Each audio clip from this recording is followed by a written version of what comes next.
I said orderly society.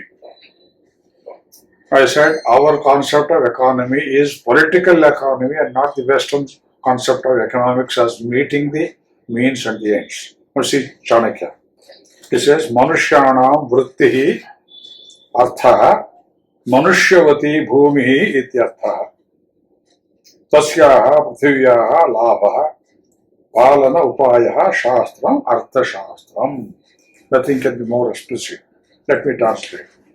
Manushyanam Vritti. Our concept of economy is to provide means of subsistence for people of various vocations. People must have the freedom to choose their vocations. It may be shoemaking, it may be agriculture, it may be smithy, it may be soldiery, it may be teaching, it may be anything. But the duty of the ruler or the government, whoever, whatever it may be, is to protect the people so that they may not encroach upon each other's professions. Number one. Manushyānām vritti Arthaha. That is Manushyavati Bhumihi. The concept of Arthashastra is to earn for the king or the ruler Manushyavati Bhumihi, not barren land. Land inhabited by people, Janapada, Tasya Prithivyaha Labha. The ruler has to earn that empire, that particular state. Palana, he has to preserve. And the means, Upayaha, to earn the state, to preserve the state, to preserve the protect and preserve the rights of the people to practice various professions. The science that comprehends all these different aspects, that is our Arthashastra. For a moment, just think over, friends, whether our present governments in various parts of the country have been doing this. People flying at each other's throats every moment. It produces an unhealthy competition, which is the foundation of Western economy, and that has been resulting in world wars. The first and the second world wars were economically rooted. And let me quote from two great Western thinkers.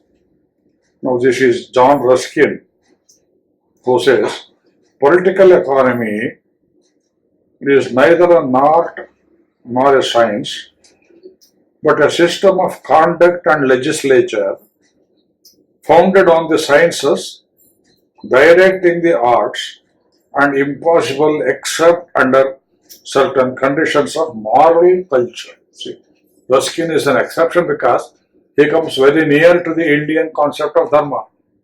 Let me repeat. He says political economy is neither an art nor a science.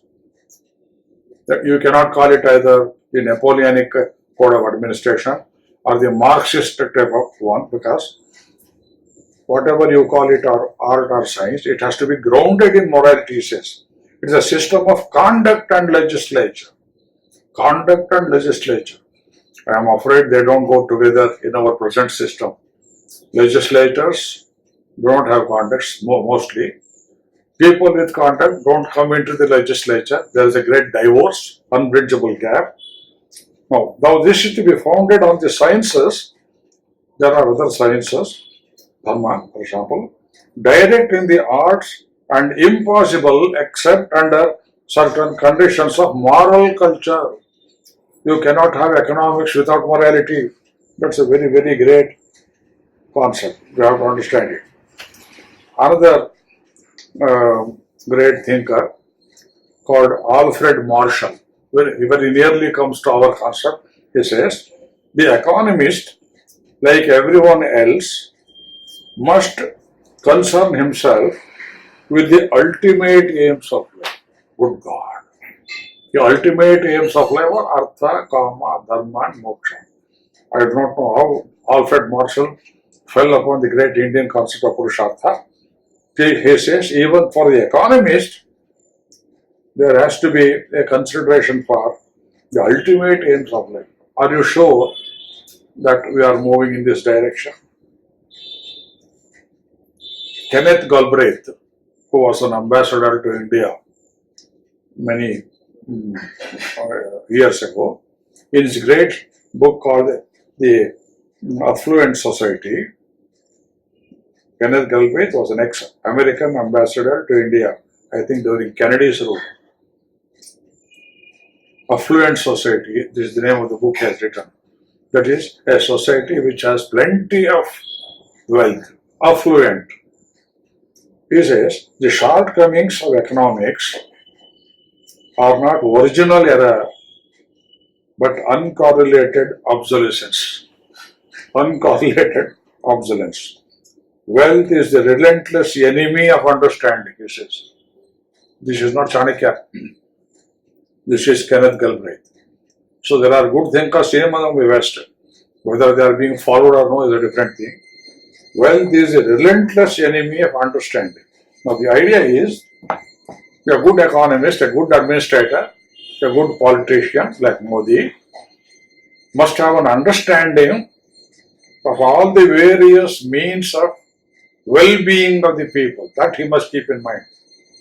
It's not only agriculture, it's not only water resources, it is not only universities. There is music, there is art, there is dance, there is family, there are children. There must be scope for the upbringing of children. You cannot allow children to die en masse as you see in Bihar today. Hospitals are there. Various professions have to be brought under the consideration of morality.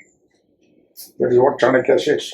And therefore, if you go back to the sutras, you will see Dharmasya moolam Arthaha. And you cannot practice Dharma in isolation. Wealth is necessary. Wealth must be earned properly.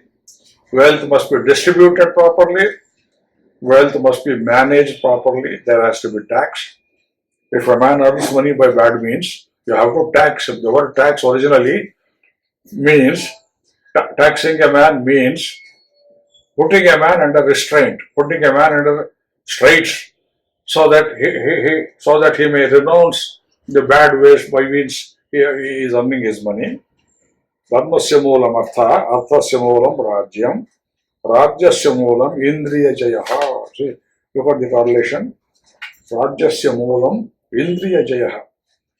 If a state has to be stable, if our country of today, India, has to be a stable country, unlike Pakistan, unlike America, unlike China, unlike the much disturbed Sri Lanka of today. If a state has to be stable, the ruler must self-conquer before conquering the world, before conquering his subjects. Indriya Jayaha. Now you see people indulging in various kinds of rapes. There are scandals, there are Hawala episodes. Money craze is unbridled. People still have lots and lots of back money because they think wrongly money can bring them happiness. No, unfortunately, money cannot bring happiness. Even Christianity renounces it. It is easier for a camel to pass through the eye of a needle than for a rich man to pass into the other world. This is the Bible. So says Rajyam, the great Maharshi. And Shankaracharya renounces all these things. Artham anartham bhavaya nityam. Money by itself has no value.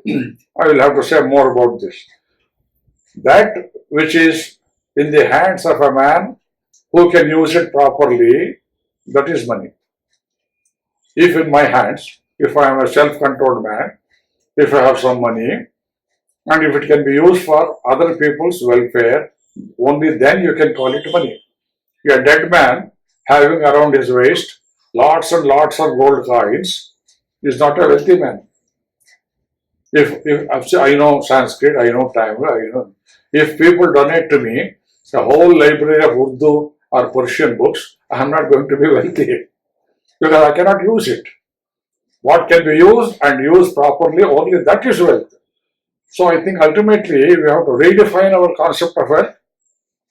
We have to impose restrictions for the ruler that he must self-conquer, he must be free from greed, he must be free from lechery, there must be no scandals in his name, and only then we will have a welfare state. Let me continue in the next installment.